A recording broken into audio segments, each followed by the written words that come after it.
She was in her 50s, and every step felt like her Achilles tendon was about to tear. She tried rest, stretching, and even various rounds of PT, yet nothing worked. Pain kept coming back every time she tried to run. She started thinking maybe I'm just too old to run pain free. But within a few months, she was back to running pain free, even going into half marathons. In this video, I'm going to show you exactly how we fix it, what most runners get wrong about Achilles tendon pain. So, big problem, right?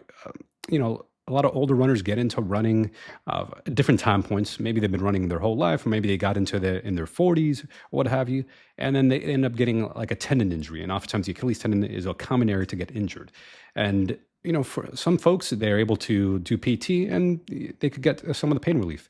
But then they pick up running again, right? Maybe they take a break from running, that is, and then 3 months no running, and then they start running again, and then boom, the pain comes back again, right? And then you start getting this persistent Achilles pain that doesn't fully go away, right? You rest, you feel better, you run, and the pain returns. And what happens is because you think you got fully recovered, you just had a partial recovery with your past rehab attempts. And I'm not saying it doesn't work at all. Is that for many people, they just get incomplete recovery, right? They're doing their exercises, but there's no clear plan on how to progress safely back to running. So then you end up getting hurt again, and you start being fearful of pushing too hard. So you start just taking it easy. Maybe you switch to run walk, where you're doing run and then you walk, but you keep the pace very slow, where your running almost looks like walking, right? You're kind of going on a slog or jog, right? You're afraid to push it. And then you may even consider giving up on running altogether. Like maybe you could do like 5K, but when you try going closer to a 10K, it just becomes too much, and the tendon flares up, it blows up on you, right? And this becomes this cycle called the fear avoidance model, where you get the original injury, you get pain, you start worrying it, you start really like fearing that it's going to get worse and worse. So you start taking it easy, you scale everything back, and then you get fear of movement, right? You become even afraid of like doing other types of exercise. You're afraid of doing the proper strength work. You become hypervigilant, like every ache or soreness, and you're afraid of like, okay, maybe I have to take another week off here and there. And then over time, what ends up happening, the tissue gets weaker and weaker. And this is a big problem that I see. And if you want to copy this Google Doc, right, and to learn more on how to run pain-free, how to get rid of this Achilles tendon pain, I do have the access to this doc. You just click on the link to join my free online run group. How I helped this runner in her 50s, right? We did a proper assessment. We didn't just start with random exercises, right? We really want to clear, hey, what's actually causing it? What's the root causes of pain? So I screened her lower back. About 29% of Achilles tendon pain, ankle pain is actually spinal in origin. And many physical therapists miss this. So they're doing ankle exercise. And if the pain's actually coming from the back, then you've wasted all this time. So I make sure I do a proper screening. So I even look at the back, even though it could be that it's your Achilles tendon that hurts. And then I identified, okay, where is the pain located? So you could, even though it's Achilles tendon pain, it could have different locations, right? It could be mid-portion, you can see in the image here, or it could be insertional, closer to the heel. And the location doesn't matter because it actually influences the type of exercise you do for your subset of Achilles tendon pain. All right. And hers was mid-portion. And then we also looked at her foot posture because that could actually influence it. So even how their toes and her foot was moving. For her, she had excessive pronation, which also increased stress on the Achilles, and even her ankle joint, her mobility. And for her, she was limited in dorsiflexion mobility, which could lead to other compensations. It would also overload the tendon. So by identifying these root cause versus just chasing random symptoms or just going, oh, it hurts in the Achilles, I'm just going to do the blanket Achilles tendon exercise, I actually gave her a concrete plan that she could follow and a structure where we met week by week to finally help her get pain-free. See, most runners fail because they skip the step and go to random exercise. Or maybe they work with a PT, but they don't know the physical therapist doesn't understand how to work with runners. So you end up getting like a generic cookie cutter physio plans where you're like, I think I can just do this on my own and still not actually get any better. You might get a little bit better, but not the full results of getting back to running pain-free. So then we also have to make sure we calmed her tendon down. We reduced the pain without completely shutting her down, right? So we took a temporary break from running just for like a week or so, but then we reintroduced run walk, started with like running for 30 seconds, walking for 30 seconds, 2 or 3 times a week, right? Because she was used to running like 6 days a week. So I say, hey, let's scale it way back. Let's go like a 50% reduction in the volume and in the frequency, the number of days she was training. We replaced some of her cardio days, right? So instead of like running every day of the week, we had cross training, like 2 or 3 days a week of cross training. She was doing some walking. We also made sure she wasn't doing excessive because she was a big fan of incline walking, but too much incline walking was also flaring her up. So let's say I had to switch to cycling as well, biking. So she was also doing some biking. Some cycling is even a lower impact than walking as well, and that could be used to help build up your cardio. You do different types of cycle workouts, and she still walked. Of course, I didn't want her to give up walking because walking can help as part of like a run-walk method. So we're still walking as well. Just making sure we removed excessive walking or excessive incline walking that she was doing as well. Which was also causing her to flare up her Achilles tendon. Because what would happen is she would feel okay during the workout, but then the day later it would flare up again, right? So it was just a load capacity mismatch, right? Where the load was excessive compared to what her body was able to handle and not enough recovery days. And then also doing some isometric loading. So it's like plantar flexion Achilles, like a isometric calf raise or against the wall or against a resistance band to help, for example, like a 30-second hold or so, multiple couple sets to help reduce the pain and start activating your tendon safely, right? We calm the irritation, but not complete rest. Because rest alone doesn't fix a tendon, right? Smart loading does. And then we start rebuilding the strength for right way. We built her progressively, not randomly. We start with low calf work, seated calf raises.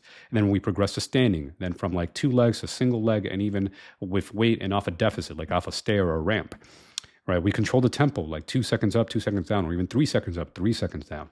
Gradually increase the volume every like 1 or 2 weeks. We were progressing week by week or every 2 weeks. And making sure she was not just doing the same sets and reps. She wasn't just doing 3 by 10 reps for months on end. No, we were progressing. So she, going through 3 by 12, 3 by 15, 3 by 20. We were increasing the reps, increasing the weight. And then eventually start doing heavy loading, resistance, even some plyometrics, jumping, pogo jumps, jump rope, box jumps, right? But also strengthening along the connective chain, her glutes, her posterior chain, hamstrings, her core. So not just about the Achilles, everything else that feeds into it, right? They're all interconnected, so you could be a more resilient, stronger runner, and also finally get rid of this nagging Achilles tendon pain, right? So you can see some pictures here, simple extra like a weighted backpack, calf raises, a weighted barbell on your back calf raises, pogo jumps, jumping straight up, rebounding quickly to build up the elasticity because the tendon needs to be elastic.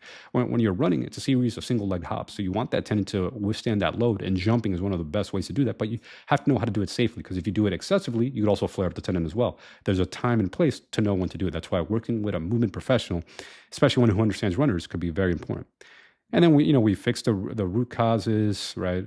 The foot posture control, the excessive pronation, the dorsiflexion mobility, gave her exercises for that, cleaned up her form, looked at the running form. Because if you don't fix this, the pain will come back, or you'll have another issue come back. Like maybe your Achilles tendon feels fine, but then, now you start getting knee pain, or now you start getting hip or back pain, right? We want to make sure we prevented other injuries from happening in the future as well.